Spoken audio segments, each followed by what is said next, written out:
Finishing strong and passionate as he usually does, you have been watching live coverage of Governor Rick Snyder's fourth State of the State address at the state capitol. Thanks so much for joining us here at Detroit Public Television. I'm Christy McDonald. The Democrats will be giving their response to the governor's speech. We will have that for you coming up in just a bit. For the next few minutes or so, we're going to take a look at what the governor had to say and what his agenda is for the state in the next year. We also want to know what you have to say about his speech. Were you surprised by anything he mentioned? Is there something that he missed? Join our live conversation right now on Twitter at MiWeek. And we start tonight in the studio with our MiWeek contributors, Nolan Finley, the editorial page editor of the Detroit News, and Stephen Henderson, the editorial page editor of the Detroit Free Press. Gentlemen, it's always good to sit and watch a State of the State with you guys. It is scintillating. Well, it is. You know, it was very interesting. This was a long one for the governor. This was a long speech, and it took him probably about 45 minutes to get into what some of his maybe agenda items would be. His agenda items would be for the next year. Did you find it a little light on substance? No, not really. And it's what you'd expect in an election year. He's got to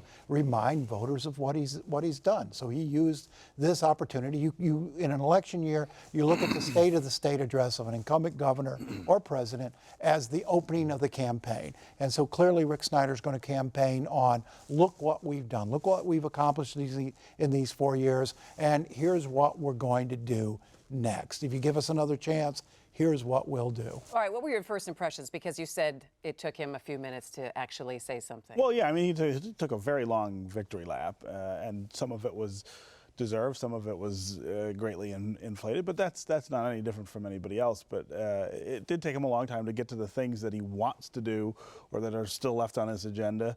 And there's some big ticket items there that I think he has got to realize there's not much chance of getting them through a legislature that's also got to stand for election. I mean, the entire legislature's got to go to voters this fall, and no one's going to be taking a lot of big risks. I mean, if you think about it, it was a fairly modest agenda, as you said. I wouldn't call it light. I would call it realistic.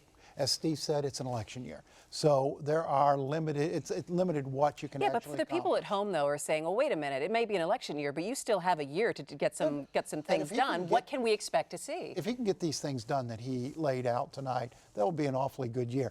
I mean, he focused a little on immigration, and that's going to be a key element, and that is very important for Michigan. It's very important for the Michigan economy. Penny Pritzker, the Commerce Secretary, was in Detroit at the Economic Club yesterday, talking about the need of industry for more highly educated scientists, engineers, et cetera, and America's just not producing enough. If we don't let those folks in here, our jobs will go to the places where they are. That's a good initiative. He talked about transportation. We know that's undone. Probably will be undone at this time next year. Talked a lot about early childhood education, education in general. You know, if he can do those things, it'll be a pretty good year for him. Yeah, he did talk about he wants to put $65 million now into early childhood. He also talked about K through 12 and the funding that he's been able to put back into that. Will anybody dispute that, Stephen, when you heard that? Oh, I think educators will tell you that they got a cut the first year that he was in office, and they're not making that up. What he's tried to do is try to relieve some of the pension pressure that they have because the state's pensions are so underfunded, just like most people's the public pensions, and he's saying that counts. And in other words, if I offset money that you would be spending on pensions and you can put it into classrooms, you got to count that as as part of your per pupil allocation. I mean, educators I think it is fair, and I think whether it's fair or not, it's important to do that, right? The underfunded pensions are what's driving insolvency in school districts, cities, villages, everywhere. Whether you can count that as increasing the spending on education statewide, I think is another matter. All right, I want to talk about something he said near the beginning of his speech. He said he made a call for respect and civility, which we believe now is really a jab. He's talking to Nolan. I thought so. Essentially. He didn't give you a shout out tonight. He gave shout outs to many people, but not to you. We're the only people who didn't get shout outs. But really, that was a jab at RNC member Dave Agema. Was it? You know, that went over my head. And then I saw on Twitter that was what people picked up. But I mean, is Dave? I'm no fan of Dave Agema, but is he really the only one who's engaged in? But I think that's a call that everyone can take. The governor's been under a little pressure over the last several days to say something about Dave Agema. A lot of people in the Republican Party are expecting the governor to stand up against this and others to stand up against this. I mean, the guy's a moron. He's a loose cannon, says hateful things about everybody. He started out with gays, moved on to Muslim Americans. He's a loose cannon. He's hurting the party, and it's important for the party leadership to stand up and say, shut up or get out. Well, and they have to distinguish, you know, I mean, one of the problems that the Republican Party has is that the policies that they support, which, you know, deny... are alienating people. You know, equal access to rights for gay people, find resonance in the stuff that Dave Agnew is saying. They got to make a point of, you know, distancing themselves from that, so it doesn't seem like it's hateful or inspired by that kind All right, of well, the governor got a lot of cheers from the legislators tonight, but not everyone agreed with everything he had to say. So let's go ahead and take a look right now at the Democrats' response to the governor. Hi, I'm Tim Griemel, the Democratic leader in the Michigan House of Representatives. While I represent parts of Oakland County, I'm equally proud of all of Michigan and grateful to serve our state. I want to thank you for tuning in tonight and for your interest in the policy discussion that will shape the future of Michigan. It's important to take a look back and understand why Michigan and its families are still struggling, even as the job growth of most other states outpaces ours. Over the past few years, Republicans have demanded a lot of you and your family. They've rewritten the tax code in a way that demands you pay higher taxes, while corporations that donate millions of dollars to their campaigns pay much less. They've created a new tax on retirement income and on other forms of income that seniors rely on. They've slashed the homestead property tax credit for homeowners so severely that 400,000 families no longer qualify for it. They've drastically cut the state's earned income tax credit, punishing many hardworking Michigan families. And they've eliminated tax credits and deductions your family relies on. The $600 per child tax deduction is gone, and so is the charitable giving tax credit. As a result, Michigan families have seen their tax burden increase by more than $2 billion in just the past 2 years alone. Meanwhile, Republicans have also shortchanged our young people's future by dramatically cutting funding for local schools across our state.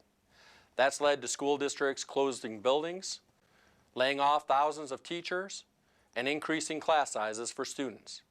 Some school districts have even been dissolved because they couldn't afford to stay open. Others have been taken over by the state and are now run as charter school districts by out-of-state, for-profit corporations. Instead of pursuing real school reform, Republicans have just offered experiments that benefit for-profit corporations running online cyber schools in an attempt to deliver education on the cheap. These corporations are beholden to their shareholders instead of putting your kids first. At the same time, the state's biggest corporations were given a massive tax break. Republicans reduced and eliminated taxes on big corporations and promised us that this would flood our state with jobs. But it's been 3 years, and those jobs are nowhere to be seen. While the rest of the country has seen their unemployment rates go down, ours is far higher than the national unemployment rate and is the third highest among all 50 states. In short, Republicans made your family pay higher taxes and weaken schools in exchange for jobs that never materialized. The record of the past 3 years is clear, and the Republican plan isn't working. Even so, Republicans tonight laid out a roadmap for the coming year that just promises more of the same.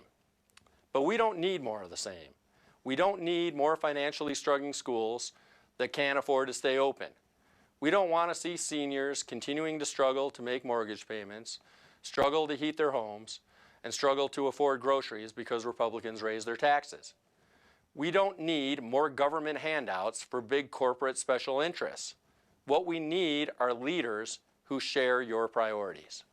We need a state that prioritizes better schools for our kids so they can compete for the best jobs of tomorrow, and so we have the talented and educated workforce that will attract high-paying jobs to Michigan. We need economic security for middle-class families across our state.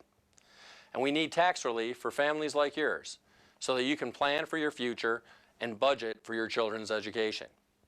And most of all, we need to make it easier for family-run small businesses to succeed and grow. We need more jobs, good-paying jobs, so our kids can afford to stay in Michigan and start families here. This is our plan to get Michigan back on the right track. First, we need to get rid of the Republican policies that are taking a toll on our families, our schools, and our communities. We need to stop the rapid expansion of for-profit cyber schools that are taking taxpayer dollars away from neighborhood schools. We want to make sure that taxpayer money earmarked for education is spent on your kids and on their classrooms, not on CEO bonuses and shareholder profits. We know that schools are run the best when their local communities, not state bureaucrats, guide them. Second, when it comes to your tax burden, House Democrats know that you need relief. Unlike Republicans, we actually have a plan to give it to you. We've already introduced bills that will eliminate the new tax on seniors' retirement income, that will restore the homestead property tax credit and the earned income tax credit, and that will bring back the $600 per child tax deduction. A new proposal from Representative Andy Shore in our caucus would increase the personal exemption on the state income tax and reduce the tax burden for every individual and family in Michigan. All of these proposals are ready to go. All that is missing is the Republican will to work with Democrats to restore tax fairness for Michigan families. Third, we need to make wiser choices about how your taxpayer dollars are spent. Our state is currently facing a budget surplus of $970 million, and there's currently discussion going on about how to use it. Let's be clear about what that surplus really is. It represents nearly $1 billion in additional money that your family was forced to pay through Republican tax increases. That money comes from you, and it belongs to you. That money should go back to you in the form of better education and lower class sizes for your kids, and in the form of tax relief for your family. We strongly support more investment in early childhood education, but that alone isn't enough. We need to invest more in all levels of education, from early childhood through high school and college, to ensure that young people are prepared for high-paying jobs. It's important that we move quickly to invest in Michigan families and Michigan schools before special interests get their hands on these taxpayer funds. Big corporations have received enough gifts from the state over the past few years. Now, it's your turn to get relief.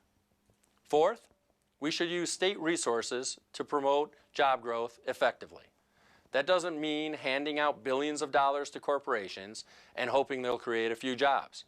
Republicans tried that kind of trickle-down economics, and it didn't work. Republicans made middle-class families pay $2 billion for a corporate tax break. And 3 years later, we're not much closer to a thriving economy. In contrast, Democrats realize that small businesses, often run by families like yours, are the #1 creator of jobs in Michigan. We should be supporting entrepreneurs who create jobs here and who will stay here. Representative Teresa Abbott of our caucus has introduced a proposal giving tax credits to businesses that hire the unemployed and that hire seniors who can't find a job. Fifth, hundreds of thousands of people around the state lost jobs in the recent recession, and many of you had to take lower-paying jobs just to get by. That's why we support giving Michigan workers a raise by increasing the state's minimum wage so that the hardworking men and women who put in an honest day's work will get an honest day's pay. Sixth, we want to roll back Republican attacks on families' economic security. Recently, Republicans passed a wildly controversial bill that requires women to buy extra health insurance just to be fully covered. Women in Michigan will now have to spend more money out of their own pockets for extra insurance to cover needed health care in the case of impending miscarriages or for abortions due to rape or incest or when the mother's health is at risk. Republicans did this because they caved into demands from special interests and refused to let voters have their say through a statewide vote on the measure, despite the fact that an overwhelming majority of Michigan residents oppose the law. We believe you, the people, should be heard above the voices of special interests. House Democrats are proud to stand against this law and against other measures that unfairly put the economic security of women at risk. Finally, when it comes to transportation, everybody knows that Michigan's roads are in a sorry state. Unfortunately, every single infrastructure proposal from Republicans would require middle-class families and seniors to shoulder the expense. We know that Michigan families have been taxed to the limit and that we can't afford higher gasoline taxes and increased vehicle registration fees during this difficult economic time. Instead, we need to make sure that overweight commercial trucks that cause most of the deterioration of our roads and bridges pick up their fair share of the tab. These are our priorities we share with you. Working together, we look forward to making Michigan a better place to work and retire, to grow a small business, and to raise a family. Thank you for listening.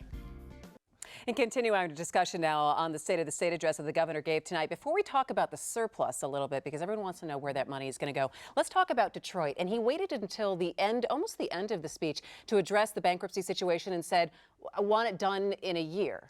And it looks like he may get that done in a year. And if he does, it's a pretty remarkable accomplishment. These things can be tied up years and years, as we've seen in other municipal cases.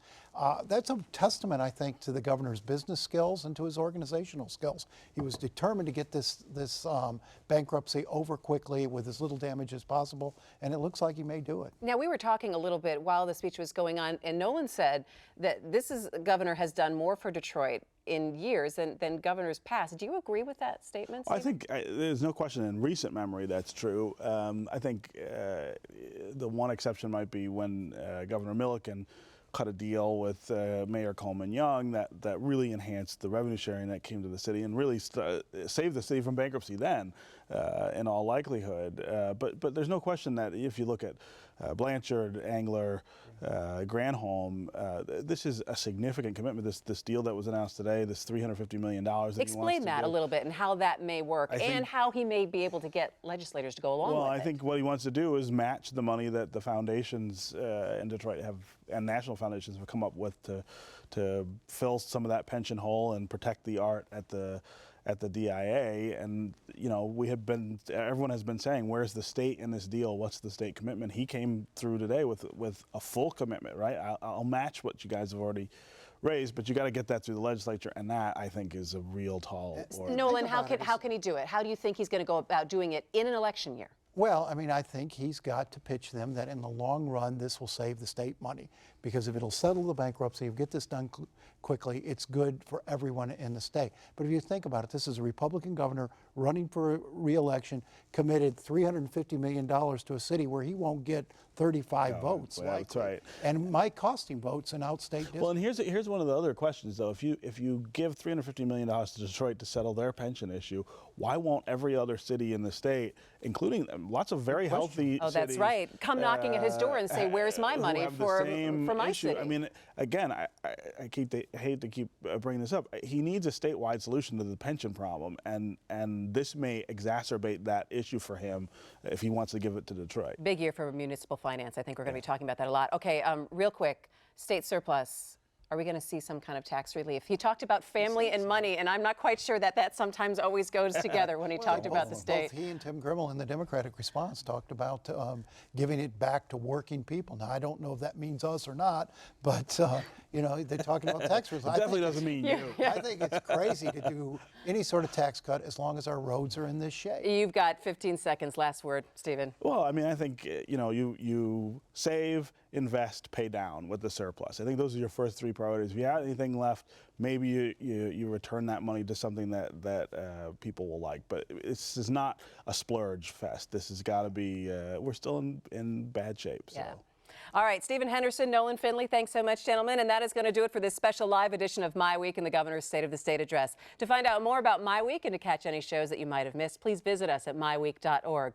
We will be back at our regular time next week, 7:30 on Thursday nights. I'm Christy McDonald. Thanks so much for watching. Have a great night.